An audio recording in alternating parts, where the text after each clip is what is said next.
English teacher से प्यार। राहुल 10वीं कक्षा का छात्र था। उसे अपनी इंग्लिश टीचर से प्यार था और वो हमेशा अपनी टीचर के ख्यालों में खोया रहता था। एक दिन अंजलि मैम क्लास में बच्चों को पढ़ा रही थी, लेकिन राहुल का ध्यान पढ़ाई में नहीं था। वो सिर्फ अंजलि मैम को अपनी प्यार भरी नजरों से निहार रहा था। राहुल, तुम्हारा ध्यान किधर है? क्लास में हो कि कहीं और खोए हो? राहुल अचानक से चौंक कर खड़ा हो जाता है। जी मैम, मेरा ध्यान क्लास में ही है। राहुल, तुम तो बहुत ही स्मार्ट स्टूडेंट हो, लेकिन आजकल तुम्हारा ध्यान पढ़ाई में बिल्कुल भी नहीं है। देखो, तुम्हें अपनी पढ़ाई पर ध्यान देना चाहिए। तुम्हारे बोर्ड एग्जाम आने वाले हैं। अगर तुम्हारे इंग्लिश में मार्क्स अच्छे नहीं आए तो मेरी स्कूल में बहुत ही बदनामी होगी। मुझे माफ कर दीजिए मैम, अब से मैं अपना पूरा ध्यान पढ़ाई में लगाऊंगा। अच्छा ठीक है, बैठ जाओ। अच्छा बच्चों, ध्यान से मेरी बात सुनो। कल संडे है और कल छुट्टी का दिन है, इसलिए मैं तुम लोगों को कुछ होमवर्क दे रही हूँ। मंडे को सभी बच्चे अपना होमवर्क याद से करके लाना। संडे का नाम सुनते ही राहुल के चेहरे पर उदासी छा जाती है और वो मन ही मन सोचता है, अरे यार, कल तो संडे है और स्कूल बंद रहेगा। अब मैं अंजलि मैम को बिना देखे कैसे रहूंगा? मैं जब तक उनको एक बार देख नहीं लेता हूँ तब तक मेरे दिल को सुकून नहीं मिल पाता। पता नहीं मुझे ये क्या हो गया है। स्कूल की छुट्टी हो जाती है और सभी बच्चे अपने घर चले जाते हैं। रविवार का दिन था। राहुल पढ़ाई करने बैठा था, लेकिन उसका मन पढ़ाई में नहीं लग रहा था और वो अंजलि मैम के ख्यालों में डूबा हुआ था। आज अंजलि मैम को देखने का बड़ा मन कर रहा है। उन्हें कैसे देखूं? आज तो स्कूल बंद है। तभी राहुल के दिमाग में एक आइडिया आता है। हाँ, क्वेश्चन समझ में ना आने के बहाने करके मैं उनके घर चला जाता हूँ। हाँ, यही सही रहेगा। राहुल तैयार होकर अंजलि मैम के घर जाने के लिए निकल जाता है। अंजलि मैम राहुल को अपने दरवाजे पर देखकर चौंक जाती हैं। अरे राहुल, तुम यहाँ कैसे? और तुम्हें मेरे घर का एड्रेस कहाँ से मिला? मैम, वो दरअसल मुझे कुछ इंग्लिश के ग्रामर के क्वेश्चन समझ में नहीं आ रहे थे, तो मैंने सोचा कि मैं आपसे ये पूछ लेता हूँ। आपका एड्रेस मुझे प्रिंसिपल सर ने बताया। अच्छा ठीक है, अंदर आओ। अंजलि मैम राहुल को उसके सवालों का जवाब बताने लगती हैं और राहुल का ध्यान सवालों के जवाब पर न होकर अंजलि मैम के चेहरे पर ही रहता है। और इस तरह से राहुल का अंजलि मैम को छुट्टी के दिन भी देखने का आइडिया काम कर जाता है। राहुल अपने घर वापस चला जाता है और वो घर जाकर बहुत ही खुश था। वाह, मेरा आइडिया काम कर गया। आखिरकार मैंने रविवार के दिन भी अंजलि मैम को देख ही लिया।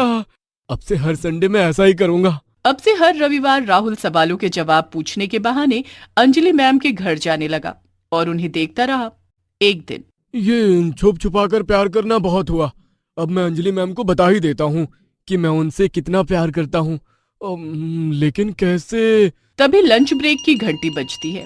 राहुल लंच के दौरान अपने दोस्त से पूछता है, अरे यार, तुमने अंजलि मैम को कहीं देखा है? मैं उन्हें कब से ढूंढ रहा हूँ। मुझे उनसे कुछ सवाल के जवाब पूछने थे। हाँ, मैंने कुछ देर पहले ही उनको छत पर जाते देखा है। शायद वो वहीं पर अपना लंच कर रही होंगी। राहुल मन ही मन सोचता है। हाँ, यही अच्छा मौका है। आज मैं अंजलि मैम को अपने प्यार का इशारा कर दूंगा। राहुल स्कूल की छत पर जाता है तो उसके सामने ही अंजलि मैम दिख जाती हैं। वो उनके पास जाता है और हाथ में गुलाब का फूल लिए अपने घुटनों पर बैठ के अपने दिल की बात कहता है। मैम, ये गुलाब का फूल आपके लिए है। ये क्या है राहुल? ये तुम मुझे क्यों दे रहे हो? क्योंकि मैम, आप मेरे लिए बहुत ही स्पेशल हो। मतलब मैं समझी नहीं, तुम कहना क्या चाहते हो? मैम, मैं आपसे बहुत प्यार करता हूँ। अच्छा, अब मैं समझी कि तुम बार बार संडे के दिन भी मेरे घर क्यों चले आते थे। राहुल, ये तुम्हारी पढ़ाई लिखाई करने की उम्र है, लाइफ में कुछ कर दिखाने की उम्र है। मैं तुम्हारी टीचर हूँ, तुम मेरे बारे में ऐसा सोच भी कैसे सकते हो? ये प्यार व्यार करने के लिए तो अभी तुम्हारे पास पूरी जिंदगी पड़ी हुई है। तुम्हें मेरे बारे में ना सोचकर अपनी पढ़ाई पर ध्यान देना चाहिए। तुम्हारे बोर्ड एग्जाम नजदीक आ गए हैं। लेकिन मैम, मैं क्या करूं? मेरा मन पढ़ाई में बिल्कुल भी नहीं लगता है। जब तक आपका चेहरा ना देख लूं तब तक मुझे चैन ही नहीं मिलता है। राहुल, अब मुझे लगता है कि हमें नीचे चलना चाहिए, मेरी क्लास का टाइम हो गया है। लेकिन मैम, आप जब तक मेरे प्यार को नहीं अपनाएंगी तब तक मैं यहाँ से नहीं जाऊंगा। और अगर आपने ऐसा नहीं किया तो मैं इसी छत से नीचे कूदकर अपनी जान दे दूंगा। नहीं राहुल, तुम ऐसा कुछ भी मत करना।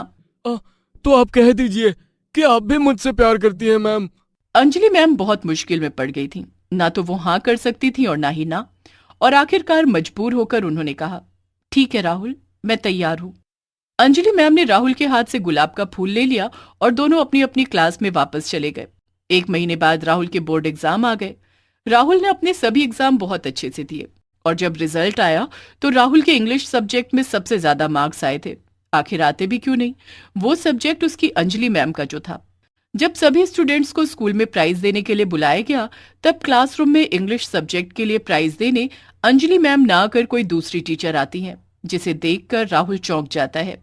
अरे मैम, आप कौन हो और अंजलि मैम कहाँ है? इंग्लिश के लिए तो अंजलि मैम ही प्राइज देंगी। अंजलि मैम ने तो ये स्कूल छोड़ दिया है और वो दूसरे शहर चली गई हैं, तो अब से इंग्लिश मैं ही पढ़ाऊंगी और प्राइज भी मैं ही दूंगी। नई टीचर की ये बात सुनकर राहुल के तो पैरों तले जमीन ही खिसक जाती है। दरअसल अंजलि मैम ने तो राहुल की भलाई के लिए ही वो स्कूल छोड़ दिया और वो दूसरे शहर चली गई ताकि राहुल अपना ध्यान सिर्फ पढ़ाई में लगा सके। अंजलि मैम ने अपना गुरु होने का कर्तव्य निभाया।